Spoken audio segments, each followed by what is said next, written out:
talking about a child. We're talking about a child at 12 making the decision that he wants to be a woman and having that decision supported by his father and stepmother.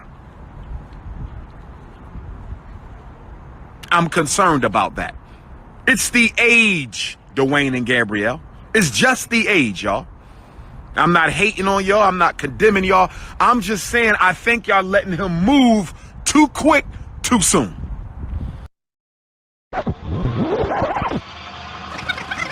An assignment in school would say, tell me about yourself. And this was the time where Zaya took the time to say, I'm black, I'm this, and I'm gay. At the time, Zaya said, I am gay. So the teacher called home. At 8 years old. At 8 years old. The teacher called home and said, hey, I just want you guys to know we post these all over the school, but we didn't want to post this if you guys didn't blah, blah, blah. Right? So we sat down with the teacher and talked about the teacher at that time was a gay female. Okay. Gave Dwyane the confidence. That's a blessing. To be able to say those words.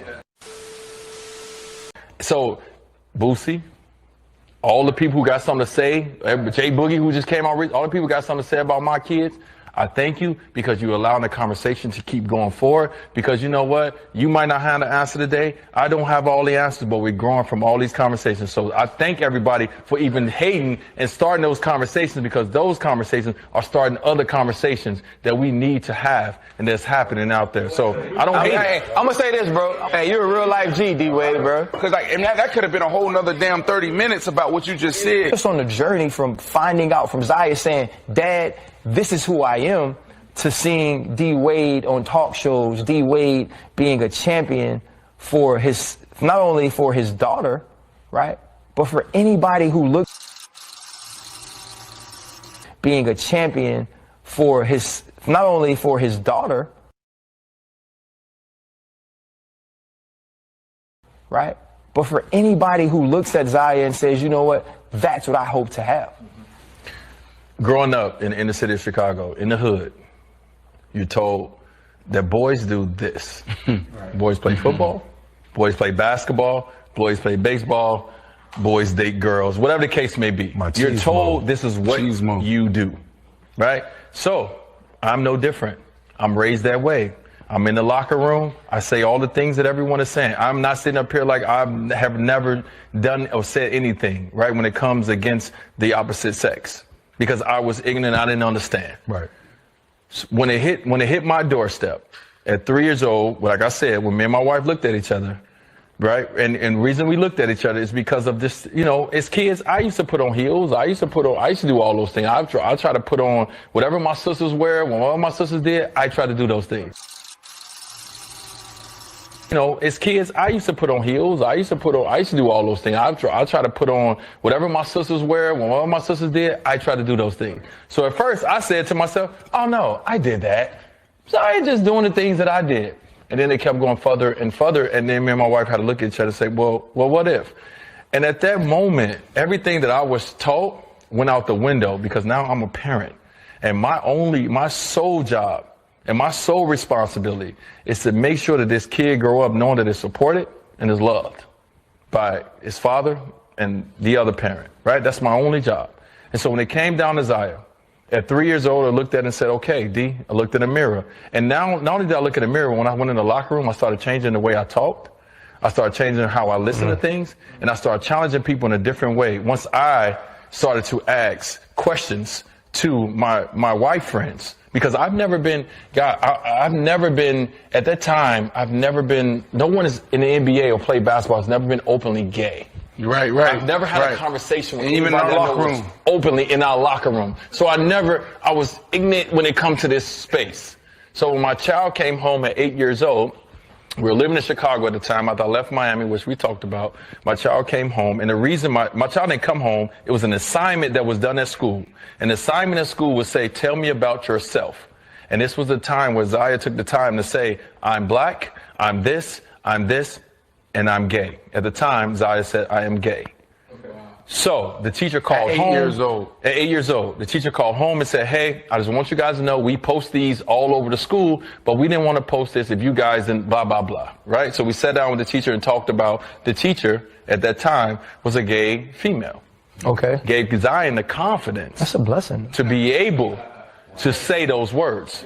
So when we sat down and I was in the room across the way, I prepared myself for 5 years for that moment, not knowing what I was going to do or say. When Zaya sat down with me and was across the way, just like me and you are right now, Ryan, I'm looking at my child. I don't care about anything else. I'm looking at my child, and I'm looking at my responsibilities. I'm looking at a child that's crying, that's afraid to tell their father. Wow. That they're different than what you probably thought I was, Dad. I don't want to play basketball. I'm not a boy. I feel that I am X, Y, and Z, right? I'm looking at my child, scared to tell me. And I feel like I am pretty open at this time. Right. I realized that I needed to do better and I needed to do more and I needed to educate myself. And so what I did is I picked up the phone, I researched as much as I can because I needed to understand. I sat down with my child and I asked questions because I didn't know. Because it's not our job and our responsibility to tell you who you are. You are going to be who you're going to be. It's my job to try to put you in the best positions to help you reach that goal of who you want to be. But it's not my job to tell you. Right. You know what I mean? And right now, we experiencing that with Zaya, my 13-year-old, who last year we came out and we spoke to the world that, hey, my 13-year-old came home and said, Dad, this is who I am. I am a transgender child. And we didn't come out until she was 12 to the world. Mm-hmm. But the reason we came out to the world was because I got tired of trying to hide my child. Right. Taking photos with the rest of my family. Not posting Zaya, because we posted one thing on her birthday and there was so many bad comments that we wanted to hide her from it. Right. But it came to a point where I said, am I hiding her from it or am I hiding myself from it?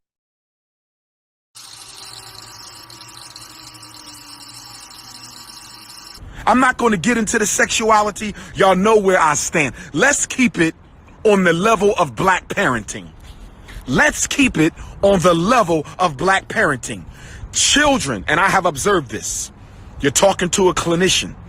You're talking to a clinician. You're talking to a clinician. I have seen situations where I've done therapy and counseling with children who hate their parents.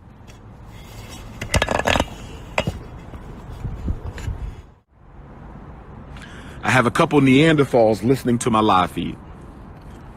I have a couple of Neanderthals listening to my live feed. Why are they worrying about what I'm saying to my community? Anyway, email address drumarjohnson. If you're a black parent, you should know who I am and you should know my email.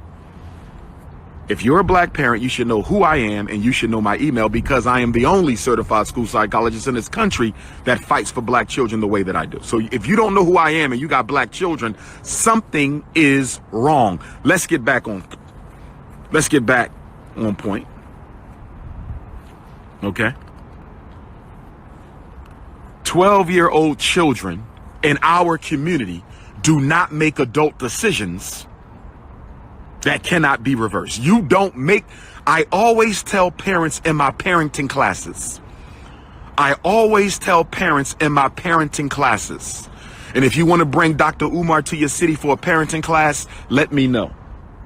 I always tell parents in a parenting class, rule number 1, you never let your child make decisions as a child that they can't change as an adult. Never let your child make decisions as a child that they cannot change as an adult. You don't get to choose to be a teenage mother. You don't get to choose if you're going to sell drugs in his house. You don't get to choose if you're going to go to school in his house. You don't get to choose if you're going to become a transgender at 12. You don't get to choose that. I am your parent and it is my responsibility. I am your parent and it is my responsibility to raise you as I believe you should. If you disagree, when you become an adult, you can do what you want. But under this roof,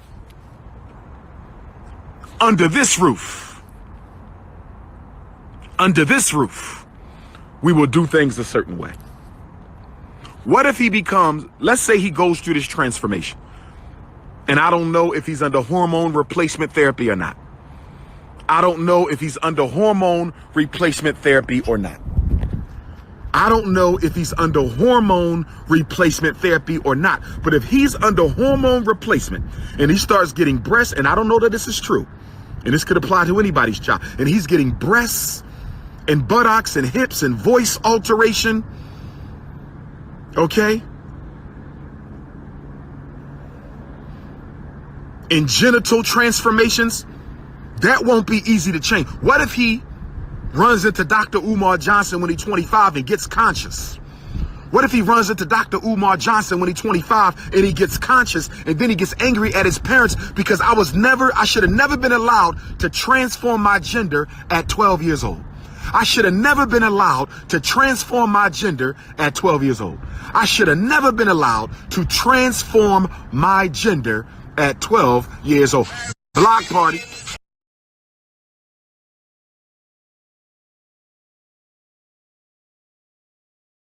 Block party.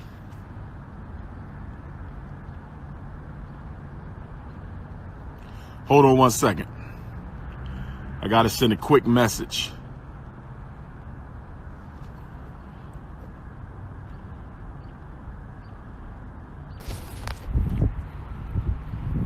Getting back to the basics, because y'all love to digress.